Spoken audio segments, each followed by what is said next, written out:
Si j'ai fait le choix de faire ce témoignage, c'est vraiment pour sensibiliser le maximum de monde, comme je l'ai fait déjà auparavant. Donc il faut faire attention à tous les gestes barrières, c'est important, mettre le masque non-stop et surtout faites attention aux proches, à vos proches, surtout les seniors, vos parents, vos grands-parents.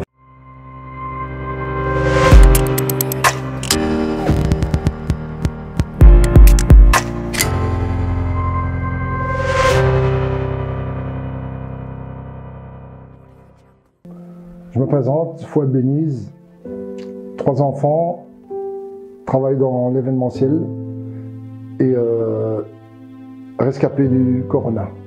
Voilà, je vous explique un peu comment j'ai attrapé le Corona. Donc c'est lors d'un voyage en Espagne. J'étais voir le match de football Real Madrid-Barça, le 1er mars 2020. Et après 15 jours, j'ai commencé à devenir malade, j'ai commencé à sentir une grippe, mais une grosse grippe. D'habitude, j'ai plus ou moins chaque année une petite grippe, mais là, c'était une grosse grippe. Je ne savais plus bouger de mon lit pendant une semaine et j'arrivais plus à manger. Là aussi, c'était une catastrophe. J'avais perdu, en 10 jours, j'avais perdu 10 kilos. Ensuite, une semaine après, j'ai commencé à avoir un essoufflement. Donc, tout ce que je faisais, j'étais essoufflé. Donc je suis resté encore 2-3 jours à la maison, je pensais que ça allait passer, mais pas du tout. Ça s'est empiré. Et ma soeur qui travaille à l'hôpital m'a conseillé d'aller aux urgences, c'est ce que j'ai fait. Et là, ils m'ont diagnostiqué une pneumonie. Et ensuite, donc, ils m'ont hospitalisé directement.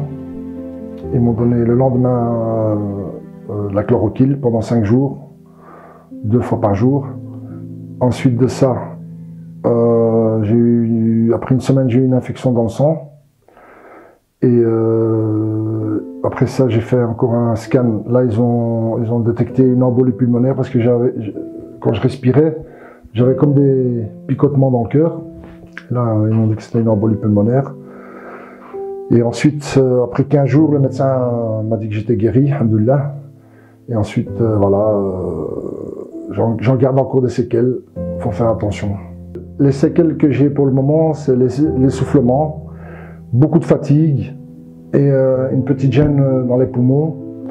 Je fais régulièrement des scans, des radios pour voir un peu comment ça se passe, mais pour le moment, ça se résorbe tout doucement, mais on garde vraiment des séquelles et c'est grave parce que c'est depuis le mois d'avril et on est au mois de novembre. Et non, il faut faire très attention. C'est pas une maladie à prendre à la légère.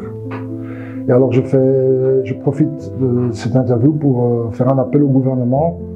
Parce que là, pour le moment, je suis en maladie, mais j'aimerais bien qu'elle soit reconnue vraiment comme une maladie. Voilà.